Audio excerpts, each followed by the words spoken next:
Hey, ladies and gentlemen, welcome back to my channel, Basic Economics with Joseph. Today's topic of conversation is about privilege. All right. And what do I mean by privilege? I mean that us as Americans, we are very privileged, ladies and gentlemen. We have a lot of opportunities, a lot of advantages that a lot of other countries don't have. All right. And of course, the dollar is the world's reserve currency, so we have that as a privilege as well. And what do I mean by privilege? Ladies and gentlemen, do you understand that we are so privileged that tomorrow morning, if I felt like it, I could wake up and say, I want to be a cat. And you have a demographic of the society who will advocate for that. Go be a cat. But understand, you can only do that when your basic needs and requirements are met. I believe it's called Basel's hierarchy of need, where your food, water, shelter, and your safety is not compromised. It's in abundance. And we have all of those things here in abundance. You can live in some of the roughest neighborhoods in the country, but you still have a lot of those things in abundance. All right. With that being said, recently I took a trip to South Africa. It was beautiful. It was great. I had a good time. Over there, they're kind of still in survival mode. A lot of things that we take for granted, that a lot of things that we have in luxuries over here or take for granted, it's the opposite over there. They're fighting for like jobs, things like that. Something really small.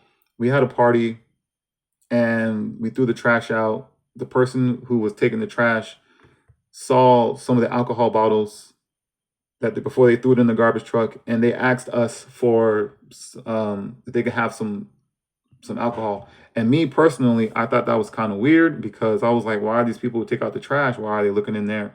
But then, it was broken down to me that a lot of the things that we have in abundance here or that are easy to obtain over there, there are luxuries.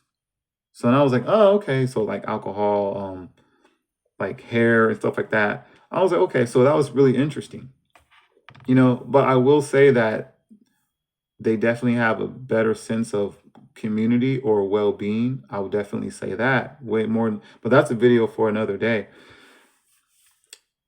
With that, then and so like I don't know why I thought about it, but since I came back to America, I've been thinking about it and thinking about it, and I wanted to really share with you my thoughts on that. And like I said, we're very, very lucky and fortunate to be Americans, ladies and gentlemen.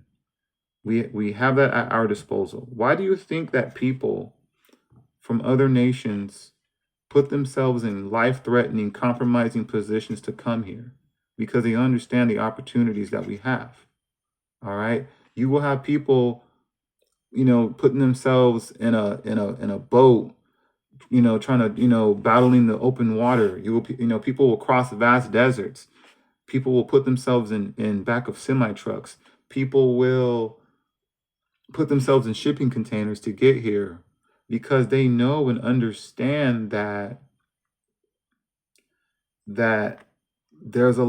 we have a lot of abundance and opportunities afforded to ourselves.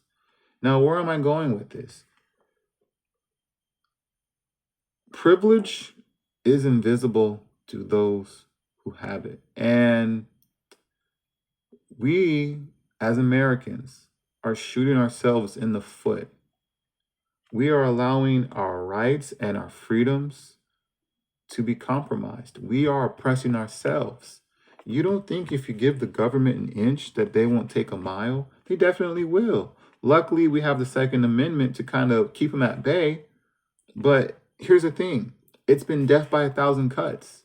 If you look at the countries, what's going on politically, socially, and economically, it's not the government's fault that we're allowing our opportunities and our privileges and our rights and our freedoms to be taken away. It's our fault that that's happening. All right. And then when we're over here trying to police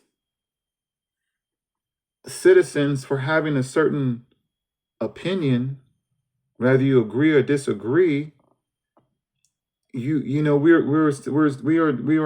you're saying, oh, I don't agree with that person says. Take their voice away, take their rights away, take their freedoms away. And do you understand how finite that is? I always say your greatest assets are your time, your health, and your freedom. All right? Because they're priceless. All right? Ladies and gentlemen, people in other countries, those pillars of safety, food, government, water, they're very difficult to come by all the time, every single day. You know, people have to worry about an oppressive government, whether it's civil war, tyranny, genocide. They're, you know, if they say something the wrong, you know, they can get incarcerated. It happens all the time, every single day around the world. All right. And we are very fortunate and very lucky that we don't have to succumb to that. But if we continue to, but in my opinion, if we are continuing to go to, if we continue to go down the path and the direction that we're going and the things that we're allowing, we're going to be in the same situation, ladies and gentlemen. All right. And if you pay attention, it's happening slowly, slowly, slowly, slowly, slowly. And then all of a sudden, one day you're going to wake up and be like, yeah, I don't think I, you know, was advocating, I don't think, you know, this is what I meant when, you know, when I meant my, you know, my rights, my freedoms taken away. But it's happening. And so what I'm trying to do is I'm just trying to bring some awareness and some understanding of just be cognizant and understand what it is that you're advocating for, because you can have those things taken away if you're not careful. All right. With that being said, I created a Rumble. I have a link in the description as well. I created a TikTok and a Instagram. I'm still learning those platforms. But with that being said, ladies and gentlemen, a lot was said, but just be aware. You know, be proud to be an American, and just understand that if you're not careful, you can definitely lose your rights and lose your freedoms, and it can happen like this. Like I said, you know, well, not like this, but like I said, slowly. You know, but that's all. Let me know what you think. I really would like to know what you guys think. But like I always say, educate yourself, but more importantly, educate others. Thank you, ladies and gentlemen. Have a very good night.